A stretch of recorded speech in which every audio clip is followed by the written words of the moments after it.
Today I just come to you to discuss the Liberal Party of Canada and our relevance in Canadian society. The Liberal Party has one of the greatest histories of any political party on the planet. We are the natural governing party of Canada. We have governed this country a majority of the time since our foundation. The Liberal Party has had some of the greatest leaders, from Laurier, Trudeau, Jean Chrétien, Paul Martin, Stéphane Dion, today, Michael Ignatieff. Over a year ago, Michael Ignatieff assumed the leadership of the Liberal Party in one of our most difficult times in our history. We had just lost an election. For our refusal to reach out to all Canadians, we were made an example in front of the entire world of how our nation protects its democracy when a party chooses not to lead its people but itself.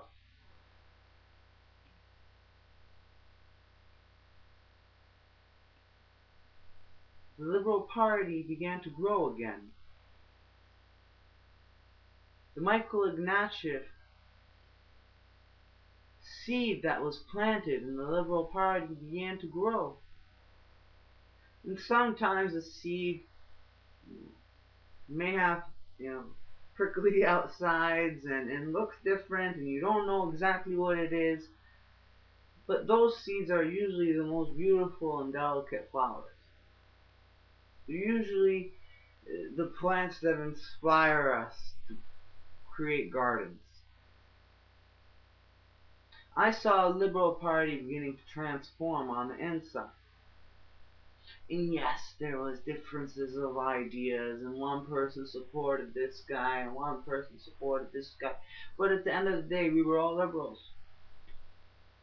The party always manages to unite, because the relationships between us as party members, as friends, brothers and sisters, that is what creates the Liberal Party of Canada. When I was 14 years old and involved in the Liberal Party, and I got to go to my first big political convention, and I got to meet youth and people from all over the country and all over the world, and we got to discuss how to create a better Canada. That's when I fell in love with the Liberal Party, and since then I was hooked. I never decided to follow those who walked blindly, but I always decided to surround myself with people who knew what was going on in the current political world we live in, but also had independent thought. Because we had a coalition of ideas that way. The party that I know is coming together again. We're choosing to unite again. Because we understand what it means to be a liberal, what it means to think big. That is the power of the Liberal Party of Canada. I see today a country that doesn't know Michael Ignatieff. I see a country today that wants to meet this man.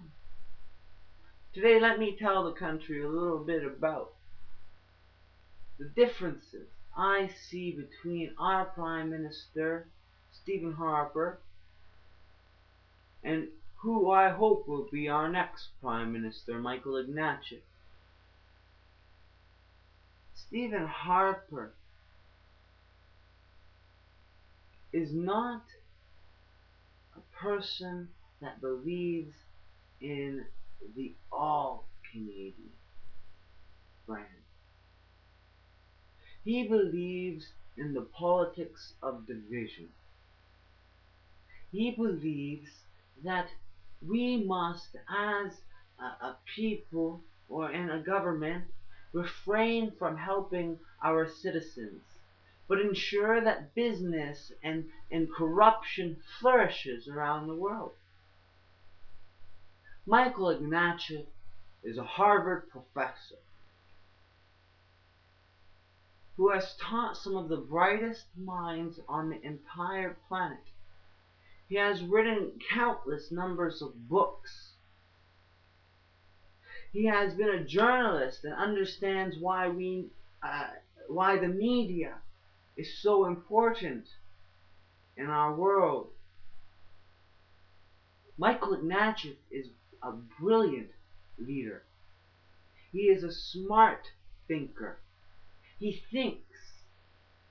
Over the past year, the Liberal Party has been becoming anew. It has been changing. It has been looking within itself and trying to realize what it is in this modern world. It is the savior of our nation. The Liberal Party of Canada is the most successful party on the planet. Through our history, we have held more government. We have held power longer than any other party on the planet. We got to build our own vision of this country. Before Stephen Harper got elected, we were rated the best country on the entire planet to live in. I don't know how many years in a row. We had a surplus. We had over 8 consecutive surpluses.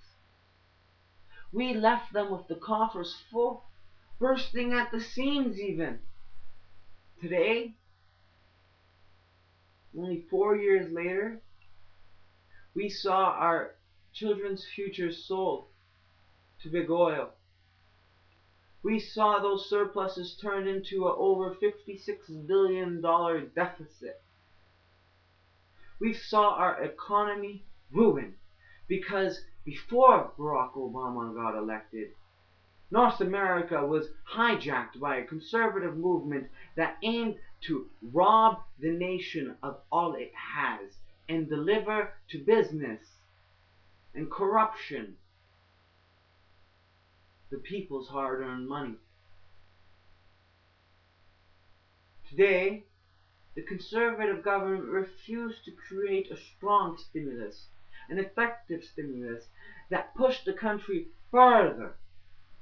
They decided to spend on trivial and mindless objects.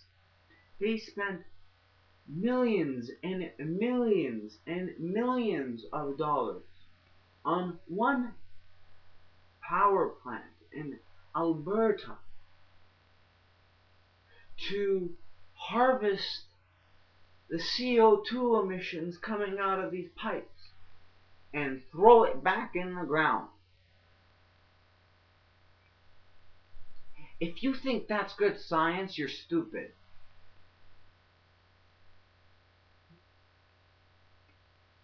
Today I see stark differences between the leadership of this country. I see a leader like Michael Ignatieff who wants to invest in knowledge and create new technologies to help our economy. I see in Stephen Harper a leader that does not know about the future because he is stuck in the past. Today we must look at this government and say, is this our government, or is this a government controlled by Alberta? Is this a government controlled by big oil? Because I don't believe that this is a government of all Canada, that this doesn't represent all Canadians. Today we must change this government. We must create a new government, a government of the people, a government for the people, a government that believes in the rights of its citizens and protects our freedom at its every single cost.